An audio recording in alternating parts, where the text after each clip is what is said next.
en este momento. Cuando se empieza a seleccionar ahí el café, este es un ejercicio que se está haciendo para seleccionar cafés de alta calidad, pues encontramos que hay frutos o cerezas que están maduras en su punto óptimo, hay algunos que están sobremaduradas, hay algunas que están dañadas y habrá algunas que sí, definitivamente no van a poderse meter al proceso tal cual. Lo mismo está ocurriendo con las empresas, lo mismo está ocurriendo con los negocios y sobre todo aquellos negocios que llevaban ya tiempo establecidos y que estaban, digamos, en una zona óptima o de confort. Y estamos viendo que en este momento va a haber un tamiz, va a haber inevitablemente negocios que ya no van a poder ubicarse dentro de esa gran charola, vamos a decirlo así, de los negocios que siguen funcionando. Pero, ¿qué hacer justamente para, o dónde nos estamos ubicando en este momento para afrontar la crisis que se está generando a partir del COVID-19? Insisto, 20 años en el negocio, pero no habíamos visto nada como la situación actual, donde ya no solamente está en riesgo las ventas, los costos, sino también la vida misma de las personas. Y esto es lo que hace justamente singular a esta crisis, ¿no? Vamos a partir de lo siguiente. Menos del 30% de los mexicanos piensa que la economía no se va a recuperar pronto. Y esto es lo dicho por McKinsey, medido en abril. Pero si vemos otras fuentes, también vamos a encontrar que definitivamente hay algunos ámbitos de la percepción mucho más drásticos. Hay quienes creen que incluso estamos en la peor recesión económica de los últimos años, y esto es un contexto que debemos sin duda tener en cuenta porque impacta directamente en la posibilidad de que los negocios puedan o no salir adelante. Se acaba de realizar un seminario en la Organización Internacional del Café y muchos de los elementos coinciden en que en algunos lados más, en algunos lados menos, la situación económica no parece que se vaya a recuperar pronto. Y entonces esto le va a pegar sin duda, o le está pegando ya sin duda a lo que es el consumo de café, principalmente en México. Ahora, esto nos lleva a una situación. A medida que la economía empieza a tambalearse, hay reacciones instintivas de los consumidores y de los clientes. Adicionalmente, si la salud misma de los consumidores está amenazada, entonces tenemos esas reacciones instintivas que han pasado por miles, digo, por mucho tiempo entre la humanidad, que tiene que ver primero con guardar la integridad de las personas. Segundo, los consumidores no solamente están buscando alejarse de las zonas de peligro, no solamente están preocupados por su salud, pero también empiezan a ser un poco más prácticos, empiezan a buscar elementos que les permitan satisfacer sus necesidades, pero de una forma mucho más práctica, sin tener que exponerse. También hemos visto, y varios estudios lo confirman, que cuando se conjuga no solamente la crisis económica, pero también la crisis de salud, entonces se empieza a dar un elemento de previsión y de ahorro. La gente o los consumidores empiezan a cuidar mucho más su bolsillo, y esto a final de cuentas genera un aprendizaje entre todos, un aprendizaje colectivo. Hay quienes señalan que aquellas empresas que durante esta temporada están haciendo cosas que tengan que ver con apoyar a la salud, con apoyar al consumo, con apoyar a los consumidores, son empresas que se van a quedar grabadas en la mente de las personas, pero también aquellas empresas que, digamos, parece que no están respondiendo ni ética ni socialmente, digamos, aceptable con sus acciones, también quedan en la mente del público, de los consumidores. Entonces, sí tenemos que nosotros pensar en el negocio del café, que esta situación está cambiando definitivamente la forma en la que las personas reaccionan, y no podemos pensar en que vamos a responder como negocios con las clásicas recetas o lo que nos ha funcionado en el pasado. ¿Qué está pasando en el caso del COVID?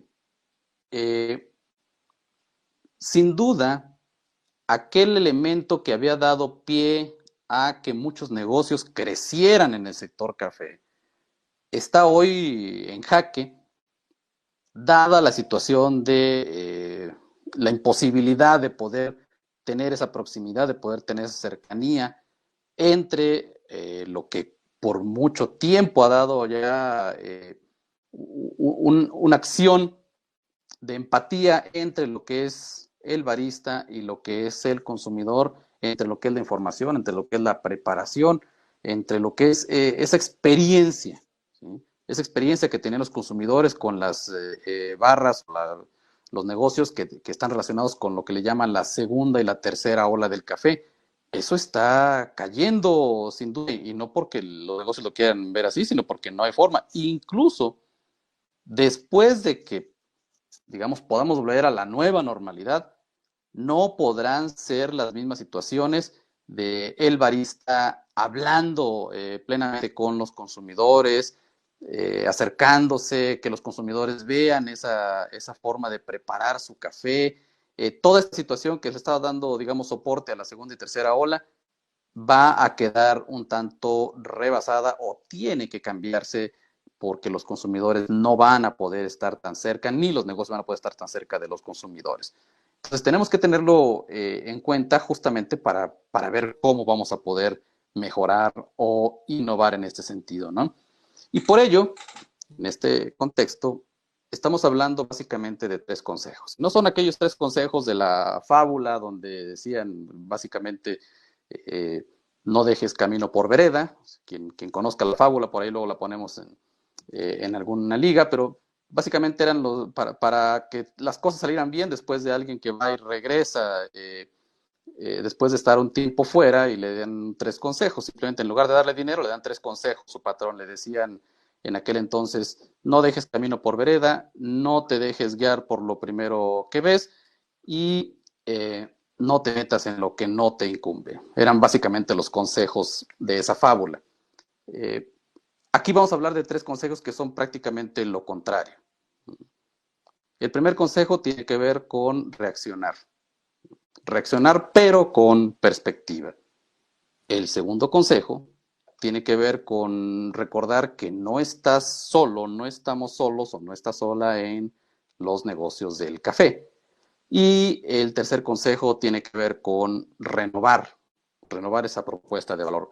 Todo esto detrás tiene una serie de elementos académicos de investigación y que han llevado a la práctica muchas empresas, pero que poco se socializa a veces entre los pequeños negocios, las barras y las cafeterías, a pesar de que ha habido un gran avance en materia de innovación. Si en algún sector ha innovado, justamente ha sido el café, y esta crisis nos va a llevar todavía a observar mucho más innovación en ese sentido. Entonces vamos a hablar de los 3 consejos.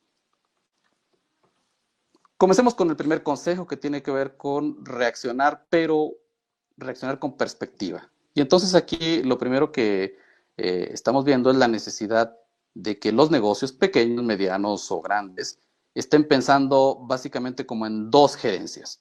¿Sí? Una gerencia que tiene que ver con reflejos rápidos. O sea, y no significa que el negocio tenga que tener a 2 gerentes, significa que la gerencia tiene que tener como 2 ámbitos de acción. El primer ámbito de acción tiene que ver, insisto, con reflejos rápidos. Hubo negocios que incluso cuando empezó esto de la crisis dijeron, bueno, vamos a aguantar, vamos a esperar, pues esto va a ser pasajero. Sin embargo, a medida que fue fluyendo la información y que las ventas iban cayendo, que los costos se mantenían, etcétera, entonces vemos hoy empresas que a 1 mes, a 2 meses, a 3 meses ya están sufriendo bastante, y por lo tanto, a medida que se pueda prolongar esto, que esperemos que no sea así, esto nos llevará a situaciones mucho más críticas con estos negocios. Entonces, ¿qué tiene que hacer la gerencia de reflejos rápidos? ¿O qué tiene que pensar el gerente en el ámbito de reflejos rápidos? Número 1, la primera parte tiene que ver con el enemigo básico en este momento, que son los costos fijos. Y no se trata de que le digan al contador, a ver, vamos a ver por dónde cortamos costos y demás. No, se trata de que en la medida de lo posible vayamos buscando cómo aprovechar al máximo esos costos fijos, ¿sí? Un costo fijo que todo el mundo estamos padeciendo y que además es lo que ha dado soporte a muchos de los trabajadores es, ok, vamos a mantener al trabajador, vamos a mantener el salario, vamos a hacer arreglos para mantener el salario mientras de que estemos cerrados o parcialmente cerrados. Pero ese costo fijo tenemos que sacar el máximo provecho, ¿sí? Entonces, no significa que el hecho de no estar operando o de no estar operando al 100%, las personas tienen que estar, digamos, suspendidas en la actividad. Más bien, hay que buscar la manera de que las personas puedan o estarse capacitando, o estar haciendo propuestas, o estar haciendo manuales, o estar haciendo un sinfín de cosas que ayuden al negocio a salir adelante. Es un costo fijo que tienes que aprovechar. Otro elemento del costo fijo, por ejemplo, son los espacios. Vamos a ver al final como algunos ejemplos de negocios que han aprovechado al máximo su costo fijo, ¿sí? O, perdón, han aprovechado al máximo su espacio. Y esos espacios, una cosa es negociar y puedes negociar un poquito con tu arrendatario, puedes negociar, digamos, plazos, pero a final de cuentas, a medida que pasa el tiempo, es el tema del pago de renta en los espacios algo que no te vas a poder quitar. Entonces, ¿cómo aprovechar al máximo esos espacios? Luego hay que cuidar al máximo la liquidez. Y nos ha pasado cuando platicamos con varias empresas de todo tipo, pequeñas, medianas y grandes, que lo que están haciendo es cuidar al máximo la liquidez, porque cuando los clientes o los compradores empiezan un poco a diferir los pagos, con 5, con 8, con 10 días que te difieran un pago, para los pequeños negocios te meten en un problema mucho más fuerte de liquidez porque normalmente vas un tanto al día, ¿no? Entonces hay que cuidar al máximo los o los elementos que te den liquidez. Liquidez, de hecho, es en estos meses el tema para poder ser o para poder mantenerse compitiendo. Segundo, o tercero, perdón, hay que hablar o hay que analizar al máximo cómo estamos haciendo nuestros movimientos. No puedes estarte un poco a la expectativa de qué va a hacer el gobierno, de qué van a hacer las cámaras, de qué van a hacer los organismos o de qué va a pasar en el mundo, ¿no? Más bien tienes que empezar a moverte independientemente de lo que esté pasando en el ámbito de las políticas públicas, sin meternos en esa dinámica de discusión, pero sin duda hoy los negocios están a su suerte. Y eso implica que empieces tú a tejer alianzas, que empieces a moverte, que empieces a buscar cómo mantenerte con tus clientes, pero además cómo gestionar hacia atrás con tus proveedores y los demás. Entonces no puedes estar para nada quieto y esperando a que la pandemia baje de intensidad. Y otro elemento que tiene que ver la gerencia de reflejos rápidos, que así le estamos denominando a ese ámbito de acción, tiene que ver con la territorialidad.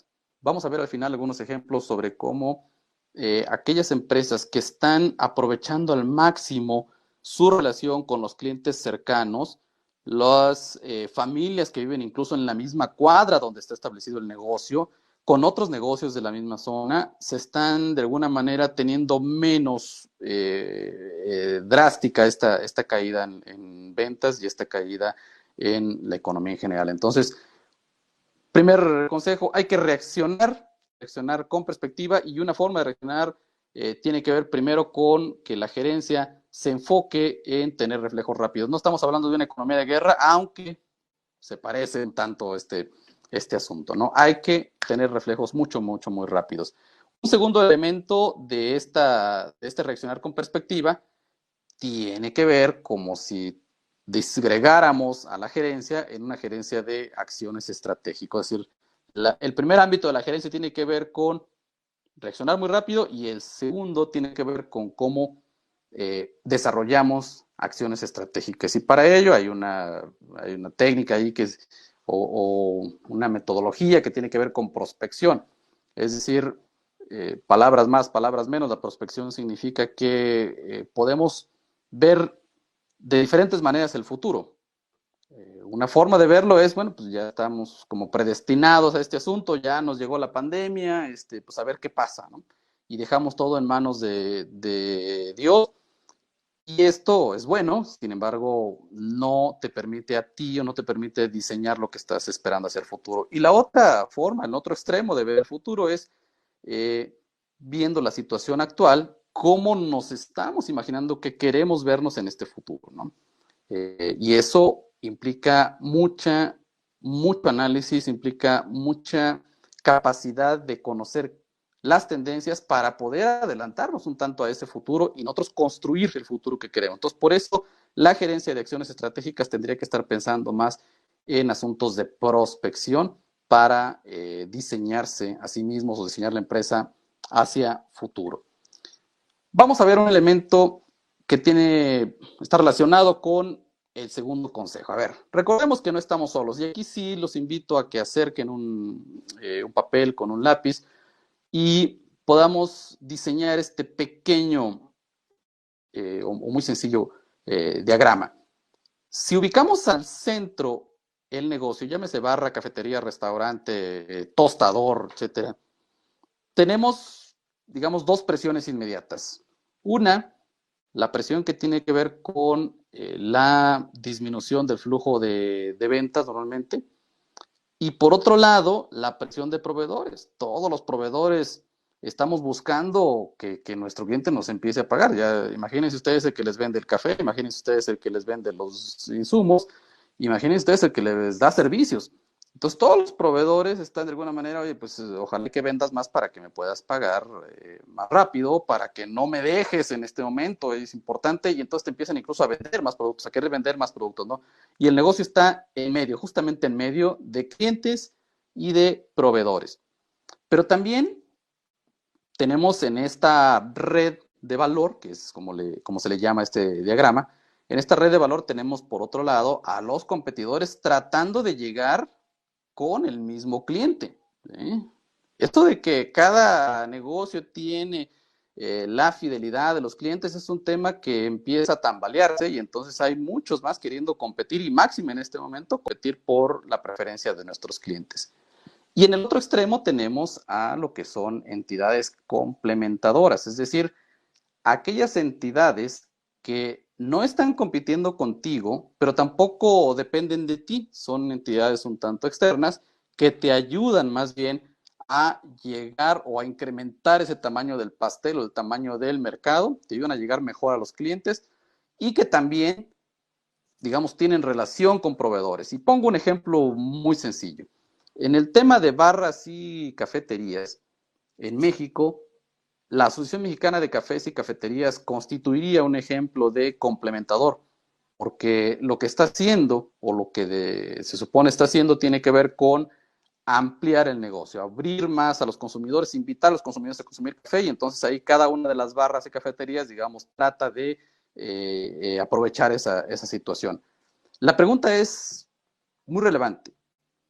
¿Cómo estás gestionando tu red de valor? Primero, si la puedes configurar. Y un ejercicio muy sencillo es, a ver, pongo a mis clientes al frente y los trato de ubicar. Trato de identificar cuántos son y qué tipo de clientes son.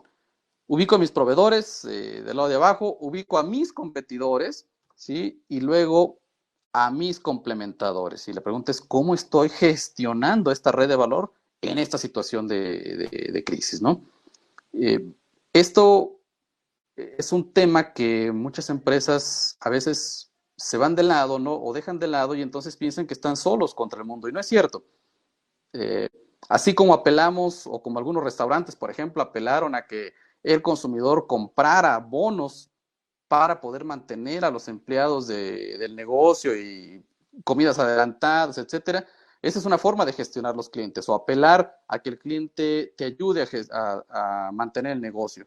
Otros han negociado con proveedores y han dicho, oye, pues dame chance, déjame ver cómo me acomodo, dame más días de crédito, etcétera. Pero parece que nos hemos olvidado también de competidores y de complementadores. ¿Es posible gestionar esto? Por supuesto que es posible. Y este diagrama es el primer elemento para poder identificar por dónde nos podemos mover. ¿Sí? Entonces, ¿qué decíamos en el primer consejo? Hay que tener reflejos rápidos del negocio. Eso tiene que ver con asuntos internos, básicamente. ¿Sí? Hay que analizar a futuro, ¿sí? Hay que tener una gerencia de acciones estratégicas para ver cómo queremos vernos en ese futuro, valga la redundancia. Y este segundo consejo tiene que ver con gestionar esta red de valor que todos los negocios la tienen, ¿eh? Solo que algunos jamás la gestionan y entonces terminan aislándose y finalmente pereciendo lastimosamente en estas situaciones. Entonces, es importante que cada uno trate de ubicar su propia red de valor, dónde está ubicado, ¿sí? Y bueno, me pasé, creo que, un ejemplo, perdón, este es un ejemplo muy interesante, ¿sí? Cuando hablamos, acuérdense que en la red de valor, decíamos, de un lado tienes competidores, pero la pregunta es, ¿y cómo puedes trabajar con tus competidores? ¿Cómo puedes gestionar tus competidores? Pues ahí está un concepto que se ha visto mucho en los libros y en la práctica incluso, que se llama competencia. Es decir, estamos hablando de competidores que compiten, valga la redundancia, pero a la vez colaboran entre sí. Y el ejemplo más práctico y más bueno que tenemos ha sido la alianza que formaron tanto Starbucks como Nestlé hace ya un año por ahí, en donde aprovechan mutuamente canales, posicionamiento de marca, y eso hace que las dos empresas crezcan en general, ¿sí? ¿Están compitiendo en algunos segmentos? Sí, por supuesto, pero esta alianza les permitió crecer. No significa que son lo mismo. Están aprovechando nada más mutuamente los canales, mientras que Nestlé está aprovechando el tener en sus marcas y en el anaquel todo el prestigio de algunas presentaciones de Starbucks. Starbucks a su vez está aprovechando esa entrada que antes, digamos, no tenía esa capacidad de llegar a sí mismo. Y resultado, las dos empresas crecen y mejoran sus números de negocio. Este es un concepto de competencia. Vamos a colaborar con nuestra propia competencia, ¿sí? Y otro ejemplo de competencia es esta parte que en algún momento por ahí el doctor Manrubio nos señalaba este ejemplo. A ver, hay una empresa en Estados Unidos que lo que está haciendo es juntar a las marcas de café tostado y aprovechar y vender en conjunto, ¿sí? Entonces, ¿qué está haciendo esta marca? No está inventando hilo negro, sino simplemente vean ustedes lo que les está costando a cada uno hacer las entregas en lo individual, ¿sí? A sus propios clientes. Pues esta empresa lo que está haciendo es conjunta marcas que compiten, ¿sí? Y lo que hace es dar un servicio de entrega, un servicio de call center y un servicio, digamos, mucho más económico para todos. Es uno de los más claros ejemplos sobre cómo las diferentes marcas que compiten se unen para poder llegar mejor al consumidor, y el consumidor que va decidiendo, al final me gusta esta, o hoy pruebo esta y mañana pruebo la otra. Y eso ha sido un ejemplo mucho más reciente, mucho más claro sobre cómo los tostadores en Estados Unidos están, y sobre todo pequeños tostadores, están utilizando, están gestionando su red de valor y compiten, pero a la vez colaboran, ¿sí? Es otro ejemplo de competencia. Entonces ya decíamos, el negocio al centro, ubicas a tus competidores y hay que ver cómo colaborar con ellos, ¿sí? Y por el otro lado tenemos el aspecto de competidores, y aquí uno de los más claros ejemplos, perdón, de los complementadores, y uno de los más claros ejemplos son estos, miren. Las manzanas de Washington, ya lo decíamos por ahí en alguna plática. ¿Qué hicieron los manzaneros cuando se abrió el mercado de México? Pues vinieron a posicionar esa manzana que hace crack, ¿sí? Y aunque las manzanas de Zacatlán y de Chihuahua también hacen crack, pero vinieron a posicionar y decirnos, señores, en México las manzanas de Washington hacen crack. Y entonces invirtieron un tanto en publicidad para abrir un mercado, ¿sí? Y cada uno en lo individual empezaron a exportar y a tratar de ganar, digamos, cuotas de mercado. Pero sin duda todos, o al menos a los que tenemos unos pocos más años, nos quedó en la mente ese asunto de las manzanas de Washington. Entonces, ¿qué hicieron? Constituyeron una especie de organismo que les ayudó a posicionar, no solamente la campaña, les ayudó, es toda una estrategia en donde todos colaboraron para llegar juntos a un mercado y entonces a partir de ahí ver cómo aprovecharon cada uno de los vendedores de manzana de Estados Unidos la disponibilidad del mercado en México. Y hasta la fecha no nos hemos podido todavía, o los productores de manzana en México están aún batallando para posicionarse versus esta alternativa, ¿no? Otro ejemplo, esta marca que ustedes ven ahí hacia abajo, que tiene que ver con Eleven Rivers. ¿De qué está tratando este asunto? Está en Sinaloa, y lo que hacen ellos es simplemente, son productores de hortalizas, y lo que están haciendo es simplemente unirse para tener mucho más accesible temas de certificación, temas de logística, temas de investigación de mercados, y eso hace que en conjunto, cuando llevan este distintivo, que es de ellos, ¿sí?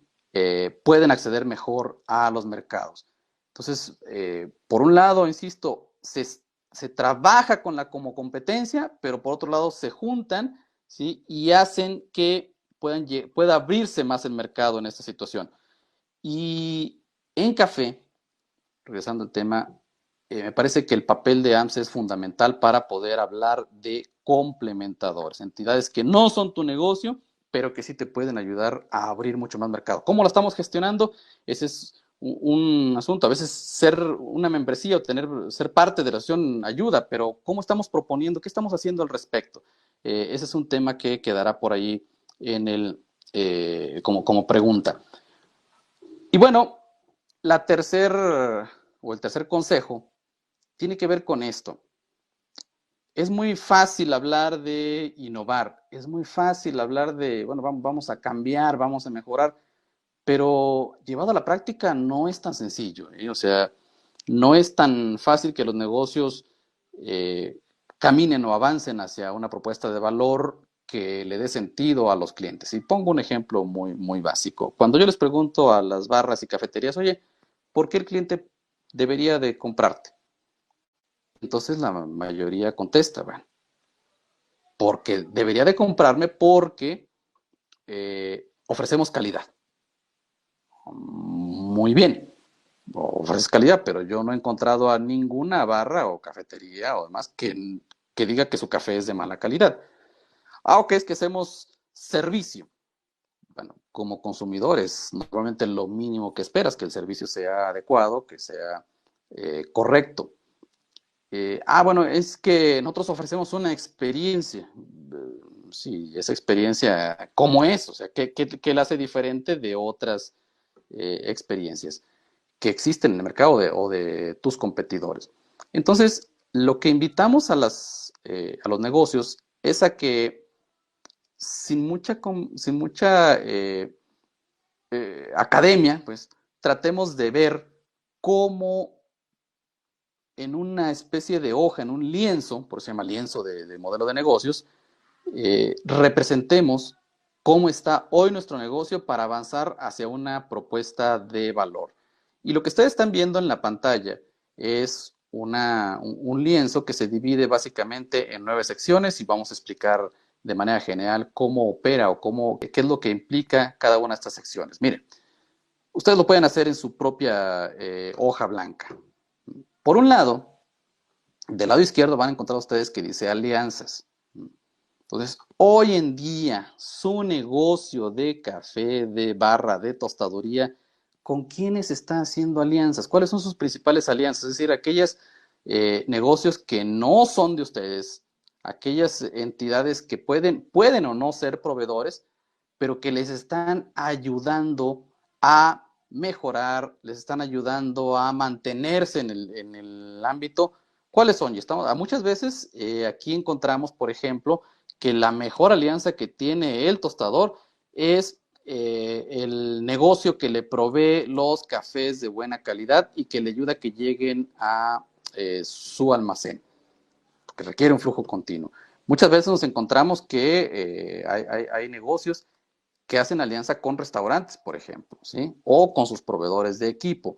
Entonces, si uno puede identificar cuáles son aquellas entidades que están hoy soportando gran parte de lo que yo hago y que sin ellos no podría yo estar haciendo esta parte, ¿no? Eso es por un lado, hay que enumerar las alianzas. Lo pone uno muy, muy sencillo, incluso el nombre de la empresa. Con esas alianzas, el segundo parte que hay que llenar es, bueno, ¿cuáles son mis activos principales? Yo les pongo a veces un ejemplo muy burdo, pero real es, a ver, la persona que vendía o que vende eh, garnachas o que vende memelas en la calle, su principal activo es su comal, ¿sí? Y por supuesto, pues lo que conoce ella, ¿no? Pero sin el comal no haría absolutamente nada, ¿no? Entonces, a ver, alguien que está tostando café, que está vendiendo café, dependiendo del nivel que tenga, ¿cuáles son los principales activos? Aquellos que sin esos activos no podría realizar sus procesos.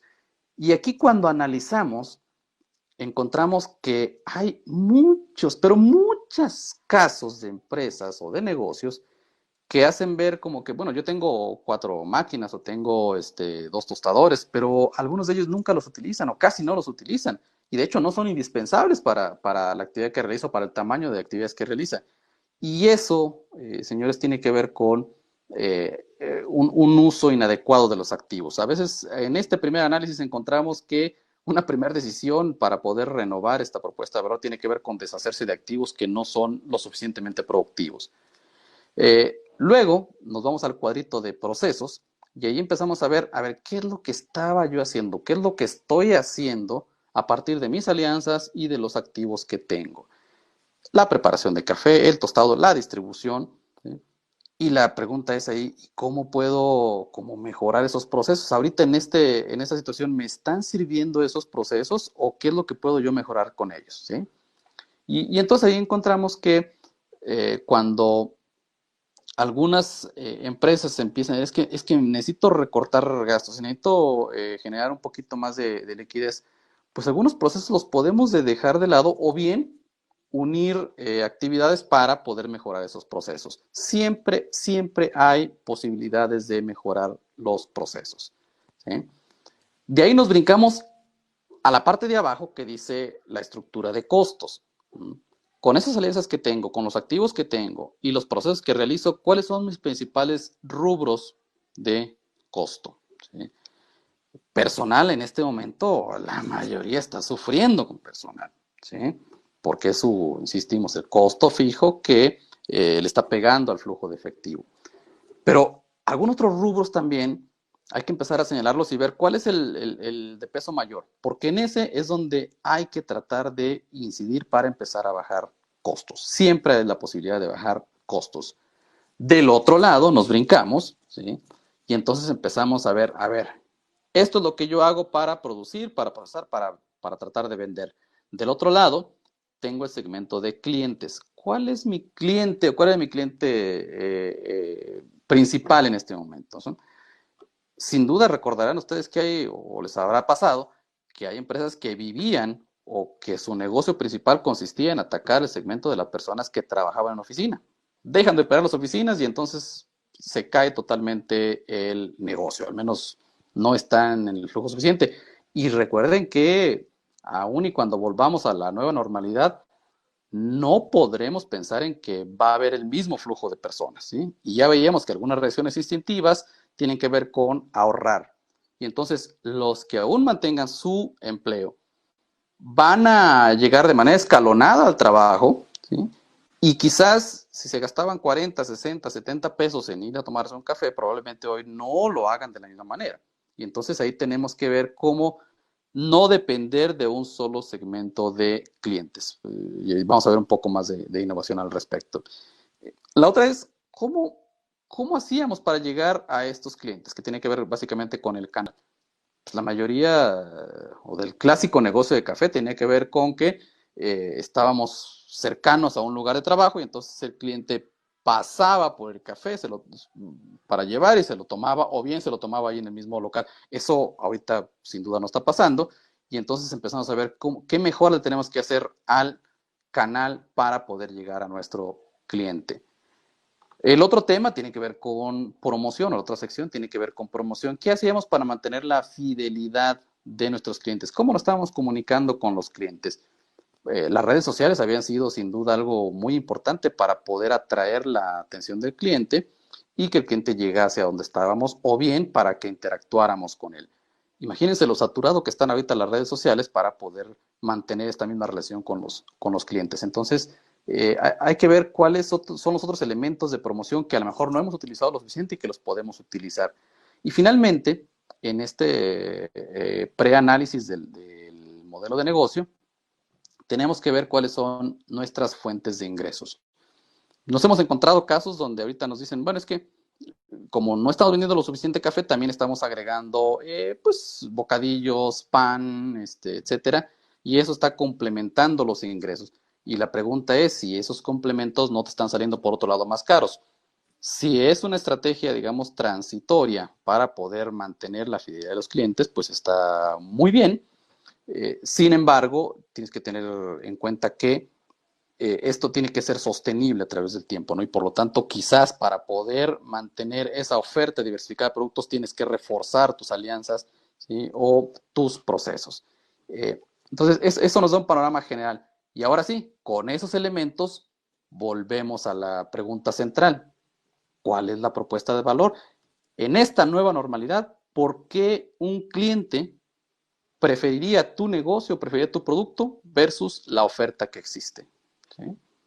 Esa pregunta queda un poco en el aire porque tienes que empezarla a revisar, a contrastar con lo que están haciendo otros y lo que están haciendo en otros lados. Por ejemplo, ¿qué están haciendo los líderes?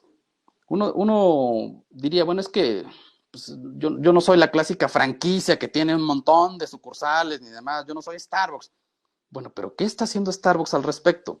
Quizás a veces por alguna razón sentimental, no queremos voltear a ver a esos grandes, pero es sin duda los que nos están dando como que la pauta, porque además tienen mucho más acceso a información que quizás nosotros no tenemos. Entonces, ¿qué están haciendo al respecto? Eso nos va a ayudar a ver por dónde podemos mejorar y qué resquicios todavía existen para que nosotros le digamos al cliente, te estamos dando una alternativa que no te ofrecen necesariamente en otros lados, ¿sí? Bueno, este ejercicio de modelo de negocios es todo un proceso, pero bueno, les vamos a poner unos cuantos ejemplos para que veamos cómo sí se puede eventualmente mejorar o innovar esa propuesta de valor y que implica cambios en varios lados, ¿no? Todo el mundo conoce el concepto de las sastrerías. En una sastrería normalmente vas, te miden, te revisan, haces el encargo, ves las telas, etcétera, etcétera, encargas y regresas después o te lo mandan tu traje o tu vestido, en fin. Este caso es muy interesante porque son unas personas innovadoras que hacen trajes a la medida. Imagínense hacer esas medidas a distancia. Bueno, pues ellos lo que hicieron fue empezar a ver cómo podían interactuar a distancia con el cliente y entonces lo que hicieron fue facilitarle una serie de herramientas para que el cliente incluso pudiese tomarse las medidas, ¿sí? Interactúan con esta plataforma de la empresa y les llega posteriormente su traje justamente a la medida. Hay, por supuesto, algunas políticas que están implementadas, como que si no te gusta, te vamos a cambiar, etcétera. Pero sin duda es una parte que tiene que ver, bueno, ellos estaban creciendo, había clientes que no podían ir físicamente a sus instalaciones y más ahorita, imagínense, ¿no? Y entonces este asunto de trajes a la medida es un caso sobre cómo los procesos los cambiaron, innovaron un poco los procesos para poder mantenerle una propuesta de valor atractiva hacia el cliente. La experiencia de ir a la sastrería y que le tomen las medidas, cómo le dieron la vuelta para que en este momento, y de hecho ya venían, ellos no iniciaron con el COVID, sino que ya venían por ahí, y entonces en este momento le está dando bastante resultado. Tiene que ver con más bien el valor de uso, la experiencia de tomarse medidas y tener un traje a la medida, pero también el valor de uso. ¿Para qué quieren el traje? Al final de cuentas les interesa que quede bien, te interesa que el traje te quede bien y que te veas bien. Y eso es lo que están buscando lograr y de hecho pues ha sido señalado como uno de los casos de éxito en este sentido, ¿no?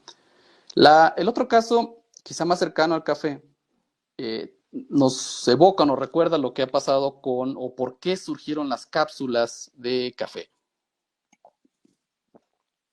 ¿Por qué surgieron las cápsulas de café? ¿Y por qué tuvieron tanto éxito? Cuando se criticaba o cuando se señalaba que para poder tener una buena taza de café necesitabas básicamente de 4 elementos, ¿sí? La mano del barista, la mezcla del producto, ¿sí? El molido del café y la máquina. Entonces, son los cuatro elementos para poder tener una buena taza de café o cuando menos un café expreso. Bueno, pues ¿qué hizo esta empresa que desarrolló todo el tema de las cápsulas? Pues justamente trasladó esa experiencia de una taza de café de un buen expreso a el centro del hogar. ¿Con qué? Con una tecnología que tiene que ver con máquinas, ¿sí? Y entonces se estandarizaron muchas cosas y si bien puede ser discutible el tema de calidades, pero sin duda el éxito ha sido tremendo, ¿sí? Y más hoy en día, donde la diversidad de cápsulas ya no solamente es la clásica cápsula, sino que permite incluso interactuar, pues ya solamente, ya también para hacer capuchinos, etcétera, etcétera, le ha dado a esta innovación, ¿sí?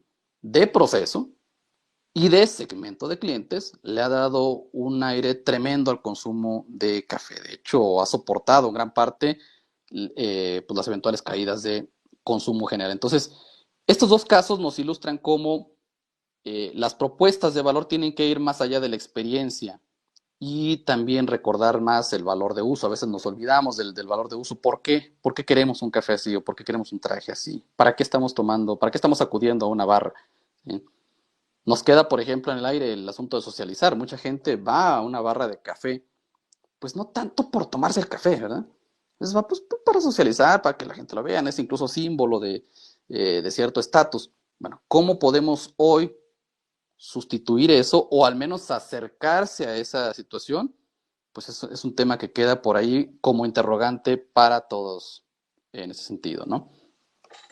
Otro, Otros ejemplos sobre ideas de innovación en materia de negocios los encontramos en el tema de eh, pues, las famosas parrilladas, ¿no? Que son muy clásicas más para el norte. Y aquí se dieron cuenta estos amigos que pues una cosa es la carne para hacer la parrillada, pero alrededor de la parrillada hay una serie de ingredientes, de productos que están relacionados con la parrillada. Pero la pregunta es, ¿por qué la parrillada? O sea, ¿qué, ¿qué hay detrás de hacer una parrillada? Y dice, en el norte vamos a hacer una parrillada. Y tiene que ver con esa convivencia, tiene que ver con ese sentido de pasársela bien un buen rato.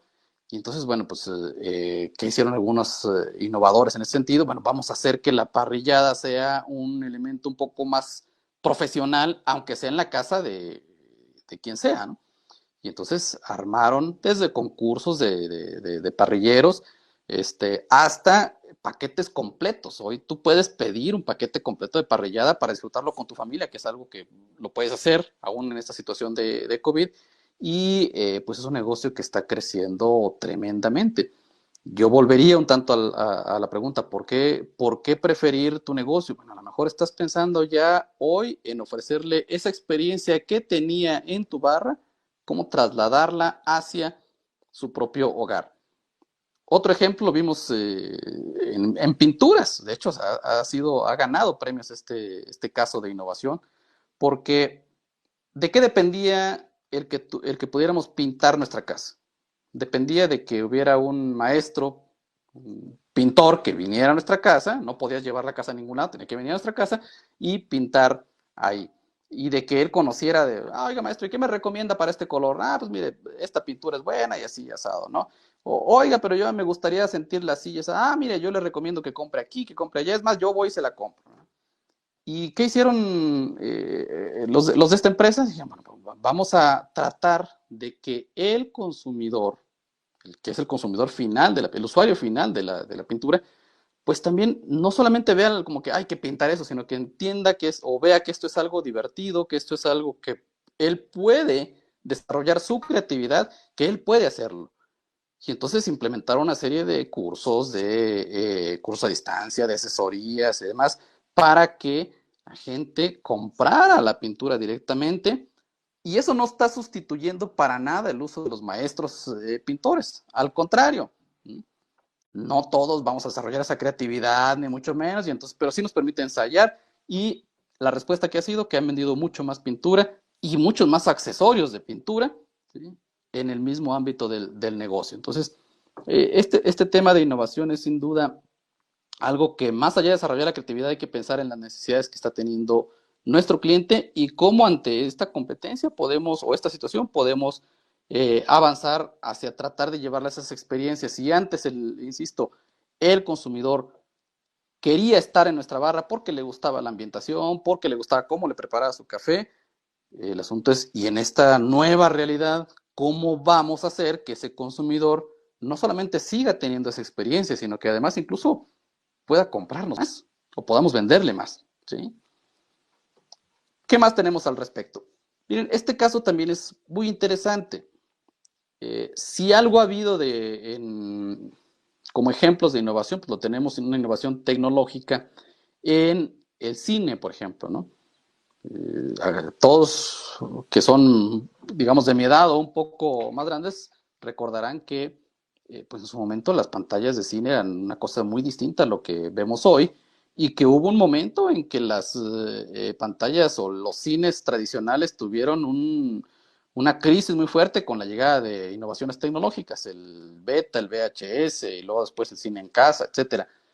Y sin embargo, eso permitió que se fueran como reposicionando, como tratando de identificar por dónde podemos no solamente no perder el negocio, sino mejorarlo. Yo estoy completamente seguro que después de esta época veremos en los cines todavía mucho más innovación, ¿sí? Y van a ver ustedes seguramente nuevas propuestas de los cinemas para seguir atrayendo al público. Y entonces, si antes no existían, hace muchos años no existían las salas VIP, ¿sí? Crecieron las salas VIP a partir de tratar de jalar ese mercado que estaba ya tomando el cine en casa para llevarlo hacia una experiencia y entonces llegan las salas VIP en los cines. Otro tema en materia de innovación, y me parece que lo vamos a ver en los próximos meses también, tiene que ver con las ferias, las exposiciones. ¿Cuál era la idea de la exposición? La idea de la exposición o de ir a una exposición era, pues, hacer relaciones de negocio, conocer nuevos productos, ¿sí? Y entonces uno llegaba a una exposición y veía cientos, miles de personas interactuando. Eso, cuando menos por unos cuantos meses o años, no lo vamos a volver a ver. Los consumidores o la gente que iba a las exposiciones no va a ser tan fácil atraerlos aún y con las medidas de prevención que establezcan las autoridades o las que más podamos tener. ¿Qué va a pasar con las exposiciones entonces? ¿Dejarán de tener sentido? Por supuesto que no. Este caso que ven ustedes por ahí está explotando mucho el concepto de exposición virtual. Y no es que la exposición física no se realice, sino que la exposición física se realiza, pero adicionalmente han establecido una fuerte vinculación de negocios. Uno va a la exposición para conocer productos, para hacer negocios, para vincularse. Y eso lo están haciendo hoy desde plataformas que además le dan una experiencia al usuario. Y entonces eso nos recuerda que la innovación es un cambio, pero un cambio no solamente tecnológico, ¿sí? Sino también que esté basado en conocimiento, pero no solo conocimiento científico. No quiere decir que aquellos que no están en el ámbito científico no pueden innovar, por el contrario. Y principalmente que le genere valor al consumidor, ¿sí? Y ese valor puede ser no solo económico. Entonces, pensemos en lo que están haciendo otros negocios para no perder el interés del público para acercarse y quizás estaremos viendo muchos otros formatos y eso nos permitirá llegar hacia una evolución en los negocios del café. Esta reflexión a la que quisiera terminar la presentación tiene que ver con lo que pasa en campo y es algo que vemos muy a menudo. Este amigo productor tiene 4 hectáreas, si no me equivoco, 4 hectáreas, es un amigo muy trabajador, muy metido en el campo, y que cuando vamos a verlo me dice, Inge, es que necesitamos que nos recomiende fertilizantes, porque luego nos sale muy caro y díganos dónde comprar mejores fertilizantes. Y nosotros le decíamos, pero a ver, vamos a ver primero qué está pasando, ¿no? Y cuando uno va y ve sus plantas y demás, y él dice, bueno, es que mire, yo tengo unas plantitas que son semillas nuevas que han resistido a la roya y demás, y dice, pues ahí las mantengo, ¿no? Y parece que están caminando bien. Y el resto, pues no, mire, son plantas que he ido recepando y que pues todavía me dan un poquito de café. Al final de todo el análisis concluimos con lo siguiente: a veces nos estamos haciendo las preguntas incorrectas.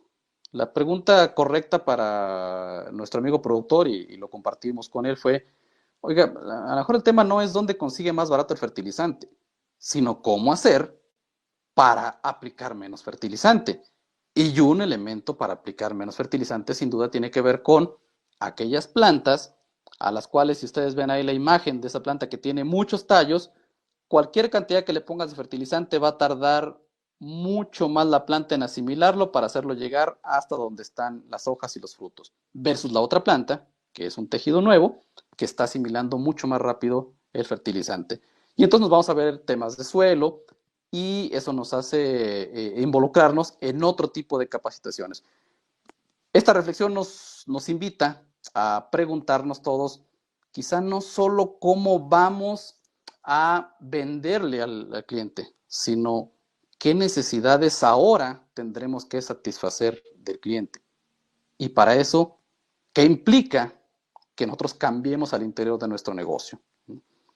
Tres elementos o tres consejos que es factible poner en práctica, tres consejos que nos ayudan a reflexionar sobre todo y que tenemos que esperar en los próximos días que la situación no solamente no sea igual, sino que nos traigan una vorágine de competencia, de innovaciones y con la cual probablemente no estemos tan preparados. Entonces, tenemos que aprovechar estos momentos para empezar a ver cómo innovamos nuestro negocio, cómo mejoramos lo que estamos haciendo. Queda en el contexto lo siguiente.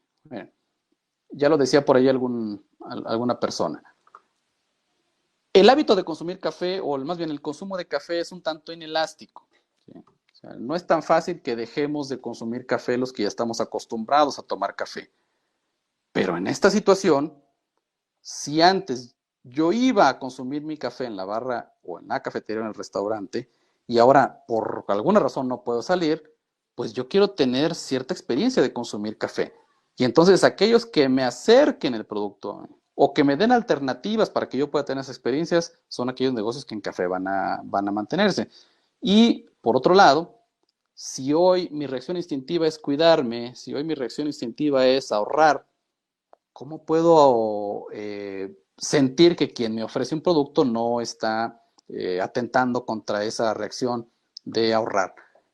Son preguntas que nos debemos de estar haciendo, y la verdad es que es un placer, un gusto el poder platicar y aprender. Más que enseñar, nosotros aprendemos mucho de los negocios del café, y tienen ustedes, todos aquí en México, la posibilidad de interactuar mucho, de aprovechar mejor lo que está pasando en la situación, si es que consideran la posibilidad de unir fuerzas, si es que consideran la posibilidad de competir lejos de competir, si es que consideran la posibilidad de complementar sus negocios, no solamente en el ámbito de productos, pero también en el ámbito de instituciones, cómo complementarse para poder hacer más grande el mercado.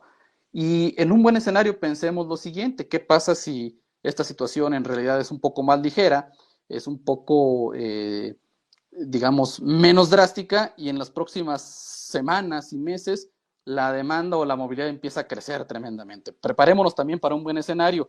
¿Cómo vamos a afrontar ese nuevo escenario cuando hoy ya tenemos muchas empresas vendiendo en línea, ya tenemos muchas empresas innovando? ¿Cómo nos estamos preparando para eso? Revisen su modelo de negocio y traten de ver en qué aspectos todavía pueden mejorar para llegar mejor a su cliente. Muchas gracias, yo estoy a sus órdenes.